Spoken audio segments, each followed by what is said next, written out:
नमस्कार। मैं दीपक शर्मा अब अपने व्यूअर्स का इस ज्ञान दर्शन चैनल पर स्वागत करता हूं। इस प्रोग्राम को जो इन्वेस्टर एजुकेशन प्रोटेक्शन फंड और institute of company secretaries of India के तत्वाधान में बनाया गया है, उसमें आज हम पॉन्जी स्कीम और उसके स्कैम से जुड़े हुए तथ्यों की जानकारी लेंगे और हम कुछ ऐसे जानने की चेष्टा करेंगे कि इस समय जो देश में पॉन्जी स्कीम एक बहुत बड़ा मुद्दा बन गई हैं, बहुत बड़ा मुद्दा हमारे इन्वेस्टर्स के लिए बन गई हैं, उनको हम कैसे फेस करें, हम कैसे पॉन्जी स्कीम्स को हम अवॉइड करें और इन्वेस्टमेंट बहुत स्मार्टली डिसीजन लेकर करें। इस पूरे एपिसोड में मैं आपको कुछ ऐसी जानकारियां दूंगा जो कानून से संबंधित हैं और जो इन्वेस्टर को ध्यान रखनी चाहिए जब भी कोई वो इन्वेस्टमेंट डिसीजन लेता है। पॉन्जी स्कीम क्या होती हैं, पिरामिड स्कीम्स क्या होती हैं, ऐसी स्कीम्स को हम कैसे जानें और पहचानें और अपने मेहनत से कमाए हुए पैसे को हम किसी भी ऐसे इन्वेस्टमेंट में ना डालें जो हमें कल को एक फ्रॉड या चीटिंग का हिस्सा बने। मेरा ये पूरा का पूरा प्रोग्राम हिंदी और इंग्लिश में होगा।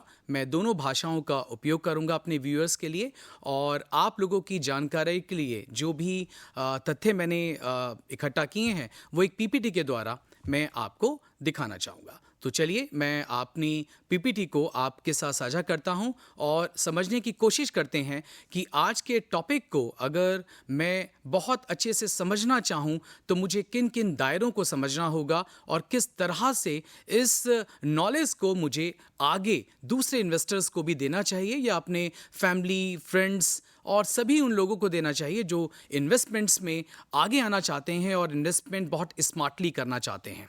तो चलिए हम अपनी पीपीटी को शुरू करते हैं।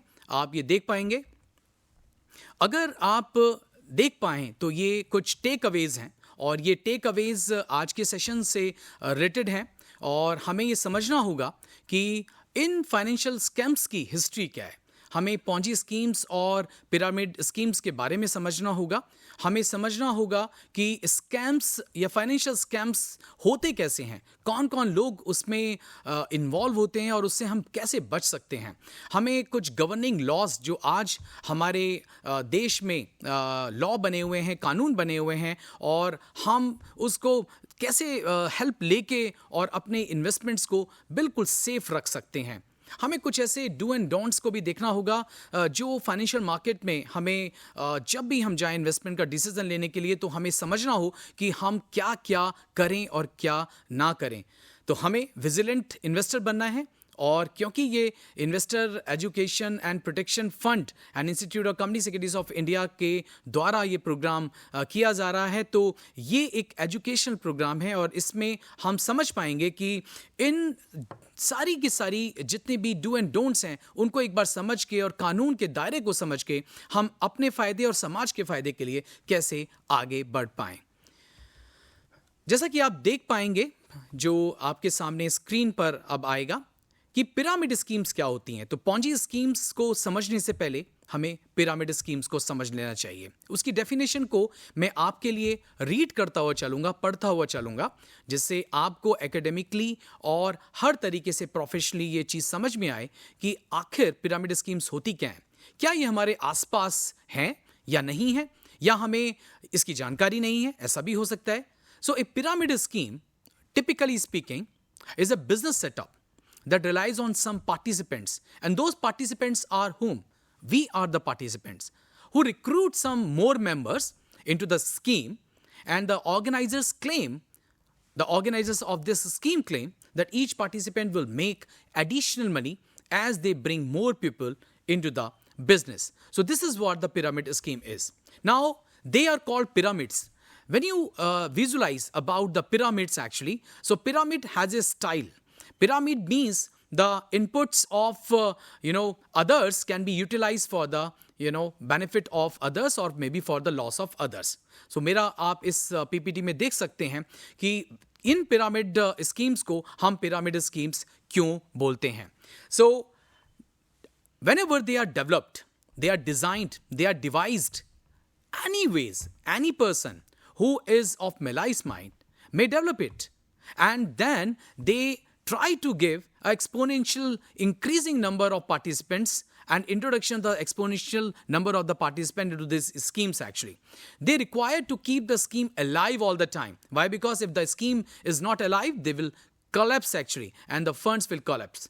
But as you can see in the next slide, when you look at the illustration which I am just going to give you, how these schemes assumes each member which has to recruit at least 6 members down the line. It means whenever a mathematic or algorithm is used in making or devising these schemes, then you will reach to a conclusion that yes, these schemes are pyramid schemes and you should avoid it, or if you are becoming the part of it, maybe diligently, then you have to have a knowledge about these pyramid schemes actually.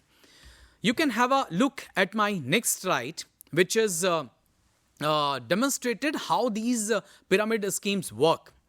So before understanding those schemes actually, there are various types of schemes which are called pyramid schemes. One of them is naked pyramid scheme. What is that?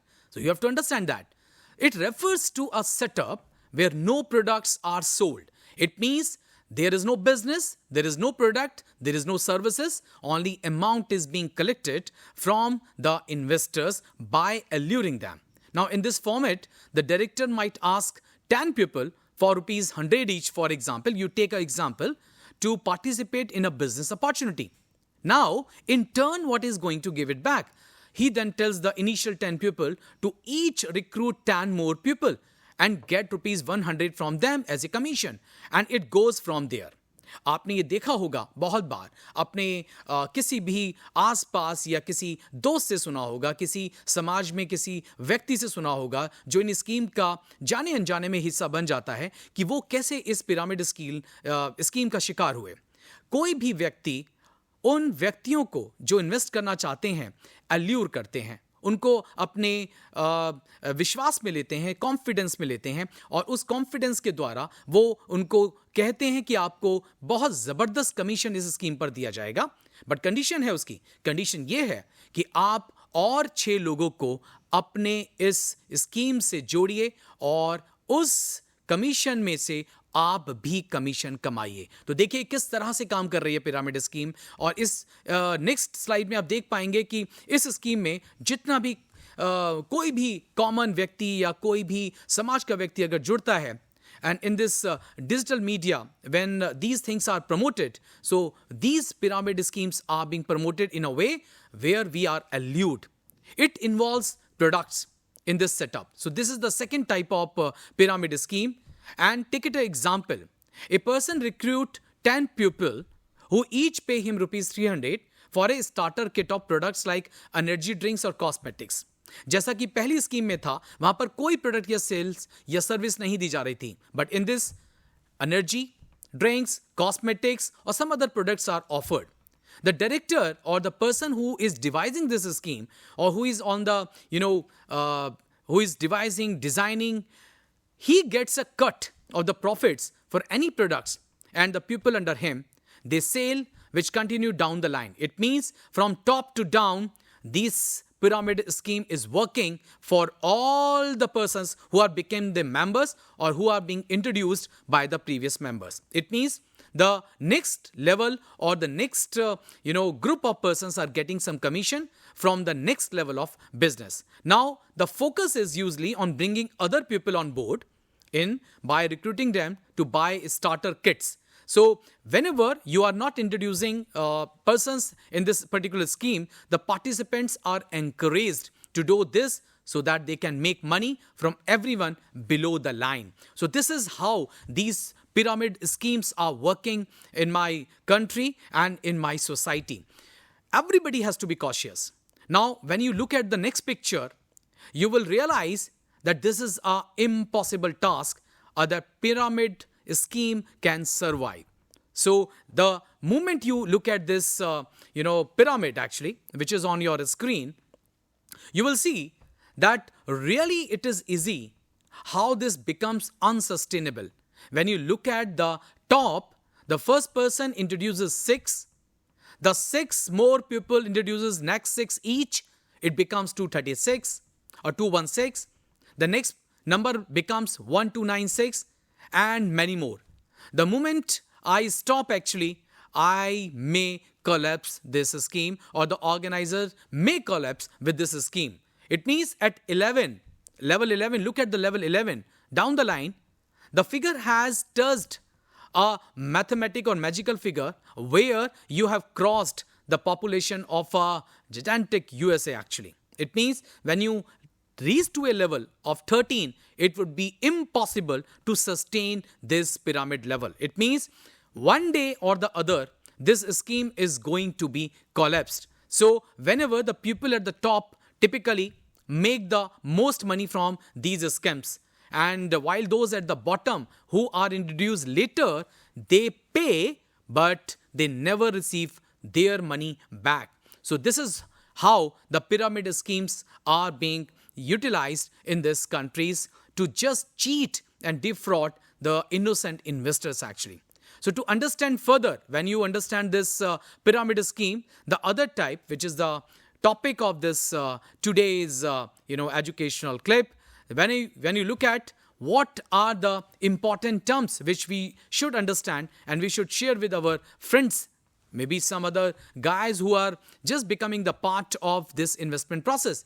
So Ponzi schemes, red flags are there. Before just investing, before deciding that yes, you have to invest some money out of your pockets actually, out of your hard earned money, अपनी मेहनत से कमाए हुए पैसे को आप investment में लगाना चाहते हैं, तो इन रेड फ्लैग्स को जरा पढ़ लीजिए और समझ लीजिए, उसको समझ कर ही आप कोई भी अच्छा डिसीजन लीजिए. These Ponzi schemes shares common characteristics. They look like that these are the warning signs. One of these Ponzi schemes give high returns with little or no risk. So they may offer you कि आपको ये 16%, 20%, 24%, 36% इस bracket में आपको return मिलेगी, जो कि unsustainable है, जैसा मैंने आपको पिरामिड स्कीम में दिखाया. तो इस पॉन्जी स्कीम के अंदर जब इतने अनरियलिस्टिक इंटरेस्ट आपको ऑफर किए जाते हैं, तो आपको समझ जाना चाहिए ये रेड फ्लैग है आपके लिए. आपको सोचने पर मजबूर होना चाहिए कि ये कहीं पॉन्जी स्कीम तो नहीं है. तो अगर आप ये देख रहे हैं कि हाई रिटर्न्स आपको ऑफर की जा रही है, जो कोई भी बैंक या फाइनेंशियल इंस्टीट्यूशन आपको नहीं देता है, तो आप थोड़ा चौकस हो जाइए, कॉशियस हो जाइए. आप आगे देखेंगे, so overly consistent returns are there. When you understand the market and when you see the market or the stock market, financial market, you see there is ups and downs in the market. There is no financial market in the world which may not go down and which may not go upward actually. So this growth actually is there. This, reduction in the numbers is there. But at the same time, when the deviser or the person who has devised Ponzi scheme or a pyramid scheme, they tend to introduce this scheme with a commitment. And what is that commitment? The consistent payment of their commission. So please stop. सोचिए एक बार, और एक बार सोचने पर मजबूर होइए कि क्या डूबते हुए मार्केट में आपको कोई कंसिस्टेंटली रिटर्न दे सकता है. यह आपके लिए रेड फ्लैग है. रुक जाइए और इन्वेस्टमेंट को अपना चेक कीजिए. कुछ अंडर रजिस्टर्ड इन्वेस्टमेंट्स होते हैं. So these Ponzi schemes are typically involved in investments that are not registered with the SEC, that is the Security Exchange Markets, or with state regulators whosoever are regulating the affairs of these financial markets. So registration of these type of institutions is one of the important factor, because it provides investor a deep knowledge and access to the information about the company's management, products, services and finances.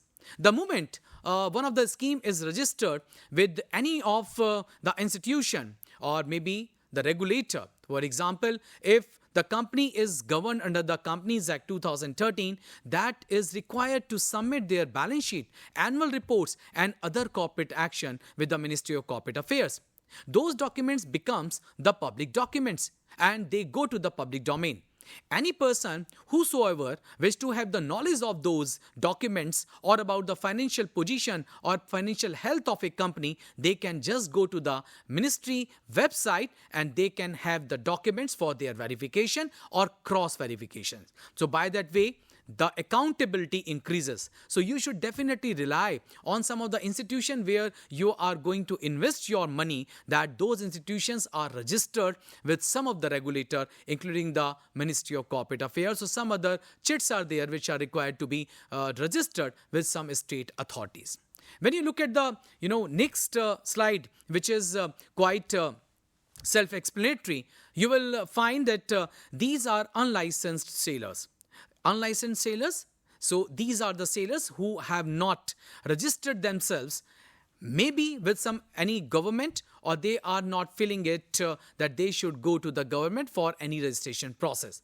What will happen? They may become a Ponzi scheme for you, and they may just have a fraudulent act on their financial decisions. So whenever they collect money from the investors or chain of investors, they may sometime down the line maybe run away with your money.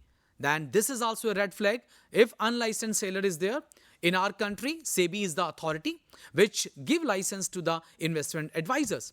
Now, secretive, complex strategies which are not shared with the larger public actually. So those, I think, investors or those category of investors should avoid investment. And if you don't understand them or can't get complete information about them, please just don't invest with those authorities. Why? Because they may cheat you.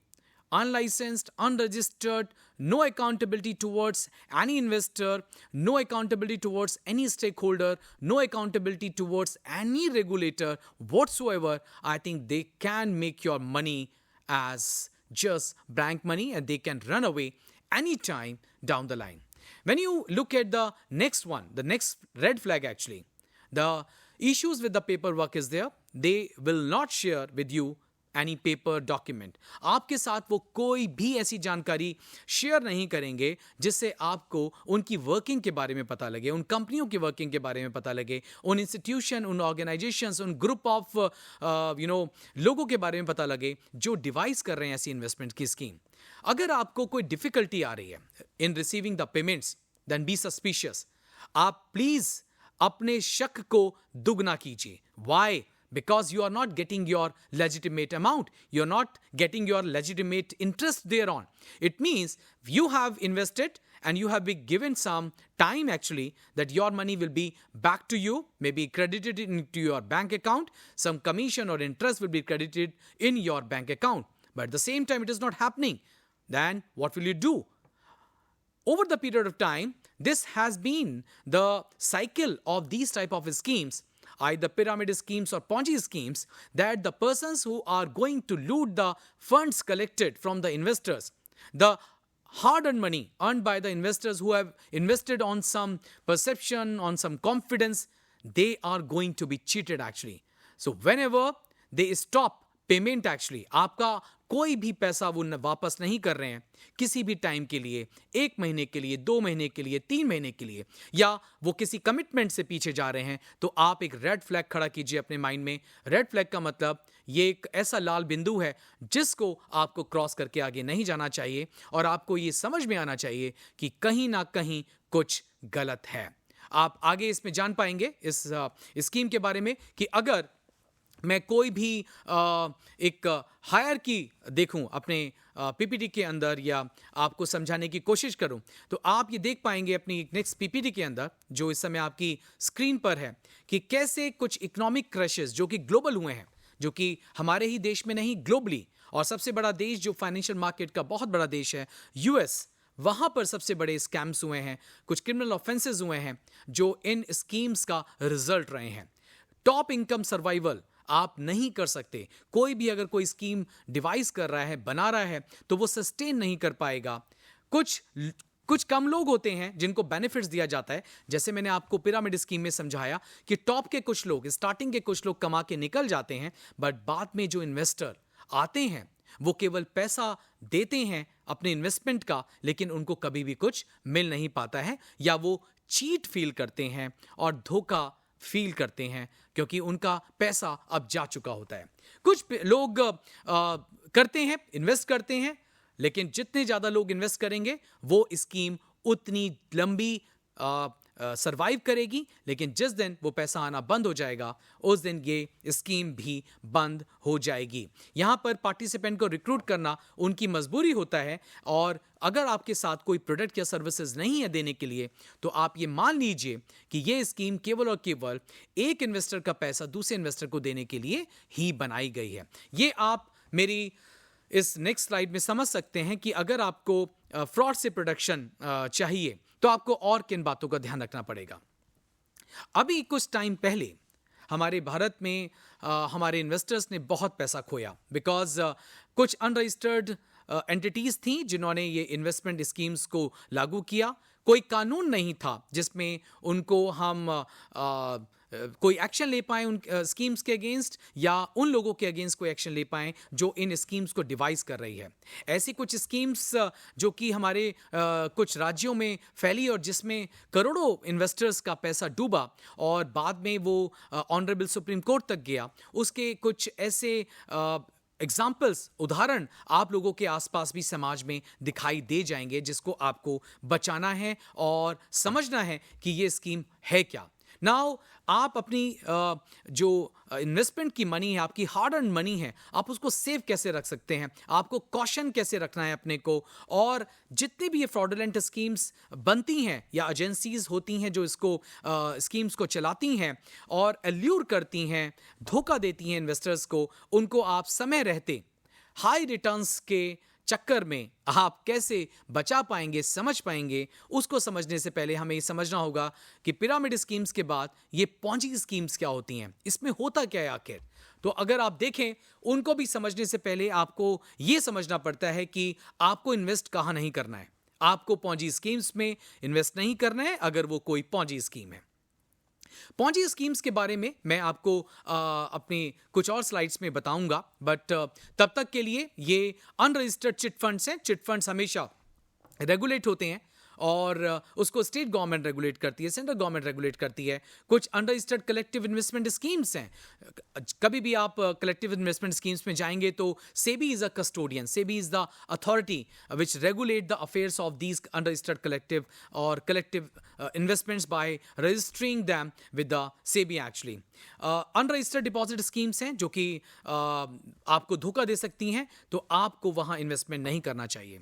अभी अभी कुछ समय पहले एक data जो कि 2021 में हमारे सामने आया, उसमें हमने ये पाया कि हमारे देश में करीब 7.5 करोड़ लोग हैं जो म्यूचुअल फंड में इन्वेस्ट करते हैं, चाहे वो डेप्ट म्यूचुअल फंड हो या इक्विटी हो या बैलेंस्ड हो या किसी ना किसी शक्ल में वो इन्वेस्टमेंट करते हैं। इसमें से ऐसे कुछ लोग हैं जो कि करीब 2 करोड़ 75 लाख के आसपास हैं इस डेटा के अनुसार, जो ये दिसंबर 2021 का डेटा है जो गवर्नमेंट ऑफ इंडिया ने पब्लिश किया।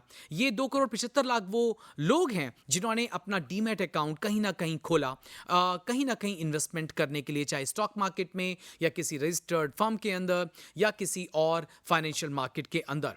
लेकिन अगर सेबी के डेटा को देखा जाए तो सेबी ने उस समय तक 1324 एजेंसीज को, इंस्टीट्यूशंस को या इंडिविजुअल्स को रजिस्टर्ड किया as a registered investment adviser.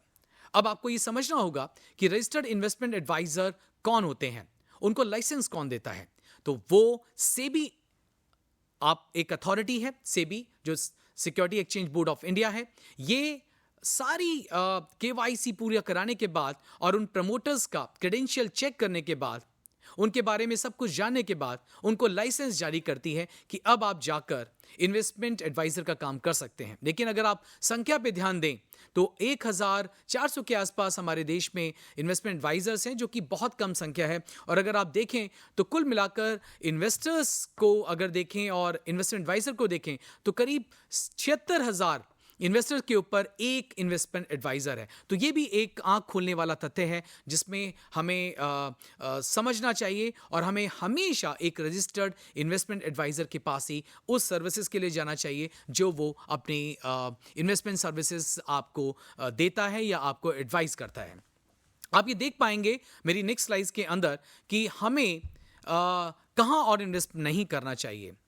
आपको इन्वेस्ट नहीं करना चाहिए जब आपके अंदर पेशेंस नहीं है। आपको पेशेंस के साथ करना चाहिए, धैर्यता के साथ करना चाहिए। It means whenever you are in a haphazard manner, आपको बहुत जल्दीबाजी है तो आप रुक जाइए, थोड़ा सोचिए, क्या आप सही कर रहे हैं? क्या आप अपनी हार्ड अर्न मनी को बहुत अच्छे से इन्वेस्ट कर रहे हैं? क्या आप सुरक्षित हाथों में अपनी इन्वेस्टमेंट मनी को दे रहे हैं? आप वहां उस कंपनी में इन्वेस्टमेंट मत करिए जहां पर टर्नओवर बहुत ऊंचा चला जाता है या बहुत नीचे आ जाता है। तो आपको ये देखना पड़ेगा, उसको टेस्ट करना पड़ेगा उस कंपनी के क्रेडेंशियल्स को कि क्या ये सही डेस्टिनेशन है जहां पर इन्वेस्टमेंट करेंगे। आप कभी भी किसी लालच में इन्वेस्टमेंट का डिसीजन मत लीजिए, कभी भी मत सोचिए। आप अपने को पहले किसी भी एडवाइजर के पास लेकर जाइए, उसकी एडवाइस लीजिए, और ये एडवाइस बहुत प्रोफेशनल एडवाइस होनी चाहिए, और उस एडवाइस को भी आप क्रॉस चेक करिए कि क्या ये डिसीजन मेरा सही है। उसके बाद ही आप इन्वेस्टमेंट करने जाएं, जिससे आप पॉन्जी स्कीम्स को या पिरामिड स्कीम्स में ट्रैप ना हो पाएं। नाउ पॉन्जी स्कीम्स अगर आप समझें तो चार्ल्स पॉन्जी 1920 में हुए और उन्होंने कुछ इंटरनेशनल स्टैम्प कूपन्स जारी किए जो कि कभी बनाए नहीं गए थे, और इन्वेस्टमेंट कराने के लिए उन्होंने मिलियंस ऑफ यूएस रेजिडेंट्स को उसका पार्ट बनाया, और उस पार्ट में उन्होंने मिलियंस ऑफ रुपीस, 1920 की मैं बात कर रहा हूं, तब उन्होंने ये चीट किया उस टाइम इन्वेस्टर के साथ। ये चार्ल्स पॉन्जी के नाम पर ही, क्योंकि वो एक ऐसी पर्सनालिटी थे जिन्होंने पहली बार मार्केट में आंखें खोली कि ये धोखाधड़ी किस तरह से हो सकती है इन्वेस्टर्स के साथ, और मासूम इन्वेस्टर्स को कैसे लूटा जा सकता है। तो चार्ल्स पॉन्जी के नाम पर ही इस स्कीम का नाम पॉन्जी स्कीम्स पड़ा है, जो कि अब आपको समझना है। पॉन्जी स्कीम को समझने से पहले आपको ये समझना पड़ेगा कि ये पॉन्जी स्कीम्स एक फ्रॉडुलेंट एक्शन होता है। ये कोई ग्रुप ऑफ पर्संस, आपका कोई क्लोज नेक्सस, आपका कोई फ्रेंड, आपका कोई समाज का व्यक्ति, आपकी कोई कंपनी, आपके पास कोई डिजिटल मीडिया से या फेसबुक से या व्हाट्सएप चैट से या फोन कॉल से आपके पास कॉल आ सकती है, और आपको भ्रमित किया जा सकता है कि आप इन्वेस्ट करिए हमारी स्कीम के अंदर और आइए इतना इंटरेस्ट लेकर जा रही है। तो जरा आप स्क्रीन पर मेरे साथ पढ़ें कि पॉन्जी स्कीम आखिर होती क्या है। Ponzi scheme is a fraudulent investment scheme which promise high rates of return to investors. It means this is a fraudulent investment scheme, and it will give a rate of return of investment which is larger than the banks and financial institutions. This scheme generates returns for earlier investors from their own money or monies paid by subsequent investors, rather than any actual profit which is earned. The perpetuation of the returns that a Ponzi scheme advertises and pays requires an